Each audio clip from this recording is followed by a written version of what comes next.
Hello friends, welcome to Squaird Plans, where creative planning and organization comes to life. I'm Stephanie, and today I'll be showing you how I'm setting up my planner to achieve my June monthly goals in a fun and functional way. So let's get planning. And I've got these mile liners here all ready to go, as well as this washi tape I may use, this water brush pen and blending palette for some mixed media, this Finalizing sticker book, which I'll pull from, and this Creative Kingfisher sticker book, which I'll pull from as well.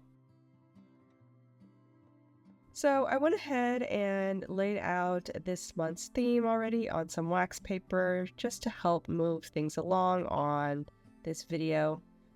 I'm pretty much using the decor stickers from the Finalizing sticker book, and the more functional items, the box stickers, the bullets, and some of the numbers came from the Creative Kingfisher sticker book. I really like the large boxes in that book, so I wanted to make sure that I use those again this month, since I did use those last month and really liked the effect. So I'm just going to quickly start moving things over to the actual spread, starting with washi.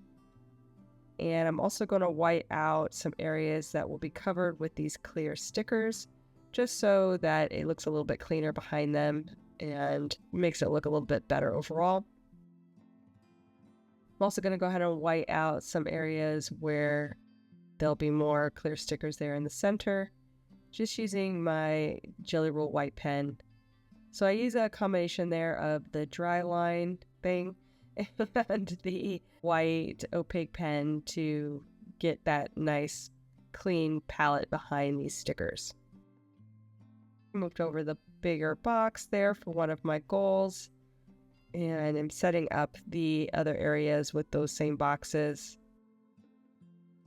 So last month what I did, well, I've been using this page as a tracker for 4 different goals each month from the beginning. But it was always a little bit awkward on how to reset the page, since it's only really created for 2 goals, and just the prompts and the boxes that I got just wasn't meeting my needs for this layout. So I've been kind of redoing it every month with decor for the most part, and stickers to make it fit my needs. So the top half of this page is devoted for one goal, and I've broken it out into 2 there, with the first box being for the goal and then the area below it to be for some action items related to that goal. And then on the box, which is supposed to be for reflection, I'm using that as well for that second goal there at the top, basically setting it up in the same way where there'll be a goal and action items below. So that's what I did at the top, and then I basically repeated that same process on the bottom. That has been working out great, having the 4 goals. I probably could get away with 3 goals, honestly. I don't really need that 4th goal for the most part, since you'll see as I set it up, it's mainly more of a maintenance goal or a if I get to a type of goal, but I do like the option of having it there. So I put it in anyway and just keeps it in mind when I am deciding on what to actually focus in on goal-wise and productivity-wise for the month. And so, okay, I think I've laid in everything that I wanted, and now I'm actually using a little bit of this water brush pen to add just a slight bit of, interest here with the green highlighter and a little bit of water. I really didn't have a plan for this. Honestly, it was kind of like a last minute thing I decided to add in. So it's a little bit haphazard, but I just like having this little extra bit of watercolor on my spreads lately. I'm just enjoying using something other than stickers and washi on my spread. So I thought I'd throw it in, see how it looks. I do a very light touch with the water, so I basically don't put any water into the brush itself. I just pick up with a wet tip. So the tip is wet, but not soaking wet. It's like it's moistened. And use that to pick up the highlighter that I put on the blending palette and transfer that over to the page and more of a watercolor look on the page. So I just added that in, like I said, haphazardly. Could have been kind of cool maybe if I had done it like clouds or something for these little neighborhoods. Thought about that after the fact, but yeah, so just sharing that with you guys as a tip in case you want to do something similar. So that said, I moved on to the second page, moving the decor over and played around a little bit with positioning of the header boxes there, but went back to my original design on where I was going to place it in the end. Laid in some washi as well.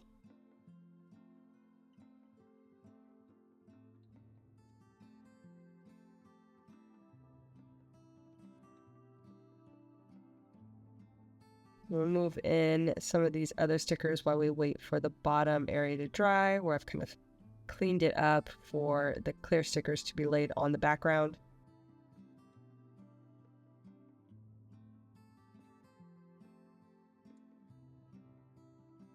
And just kind of using that white opaque pen for some areas that are a little bit smaller, those finer lines to cover those up. And then the larger areas, I'm using the dry line.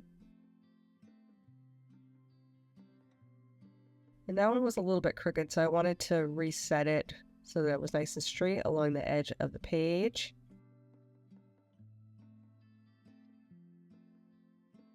And just created some little moments, little neighborhoods all along the spread to give the eye something to look at as the month goes through.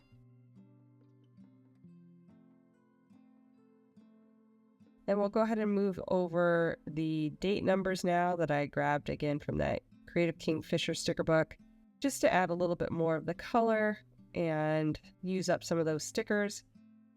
For the very first week, I've actually had the days extended a little bit. So each one of these boxes will hold weekly tasks for the individual week that I'm going to mark.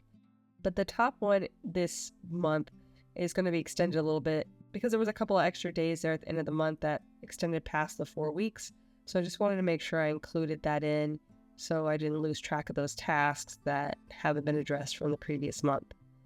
So I'm going to go ahead and add that in, and then I'll also use my highlighter to add the divisions between the numbers.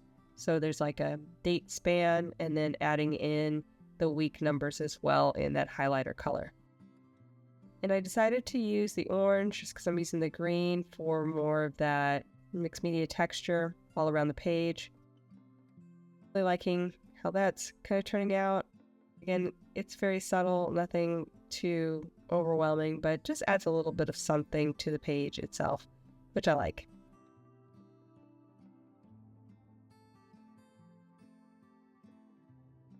Almost done here, adding that in.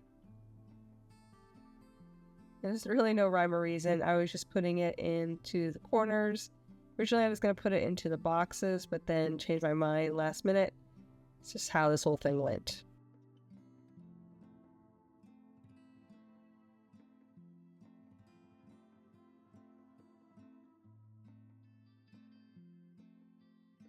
Okay, so now we're ready to get into the goal setting here. For the very first part, I'm going to layer in the type of goal using this highlighter to highlight that area. The first is always my business goal, or basically what I'm focused in on as my big goal.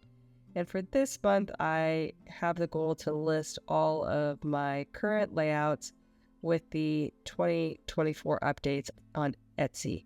So I really want to just get everything up for 2024 that I currently have available in my shop now up on Etsy by the end of the month. And to do that, I'm going to set aside some time, 5 hours each week, for listing creation. I'm also going to prep listing images by mid-month, giving myself that as a deadline, which should give me enough time to upload all the rest of the listings by the end of the month. So those are those action items that will be related to that goal. And my next goal is not my primary goal, but my secondary goal as far as business-oriented kind of stuff. So that is a professional goal of managing my freelance work while keeping up with that goal above. So my idea is here to prep all my projects ahead when I'm able to help maintain my scheduling. Also to set aside time each week, even if there isn't anything specific that I need to be working on for my freelance, that I'll do whatever prep work I can within those 3+ hours each week for that. And then create time if needed by skipping some of those mundane tasks each day and just letting things go in order to stay on schedule. So those are my two kind of bigger professional goals. Now more about my personal health and well-being. I have a health goal here to maintain my 22-hour fast per day and increase my veggie intake. So I started doing some fasting last month and I've seen some progress. So I want to maintain my 22-hour fast that I've been able to achieve over this last month. And then also just add more veggies to my meal by making a minimum of 3 veggies per, buying fresh produce, and monitoring my fasting window each day and maintain my 1 meal a day setup and keep that consistent. And lastly, I have my well-being goal, which is all connected to my quarterly goals this month. And for this one, I just need to take better care of my physical health in particular by moving at least 30 minutes each day. Hopefully I can get most of those outdoors, completing the full scope of my physical therapy exercises for my shoulders, and also to limiting my work to 6 days a week and no more, as well as resting when I need to. Those are my major goals for June and the steps I'm going to take to tackle them. And so on this side of the spread, like I said, use this to monitor the weekly tasks that I'll be doing in order to maintain my goals. So I try to map out all of the major things that I know I'm going to be doing that will take a lot of time out of my day.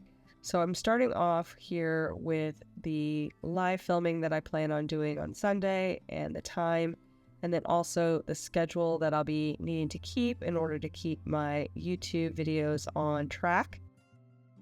And then I have the major goal of working on those Etsy listings, setting aside time both on Sunday and on Wednesday for that, as well as on Friday planning a grocery run for those healthy veggies.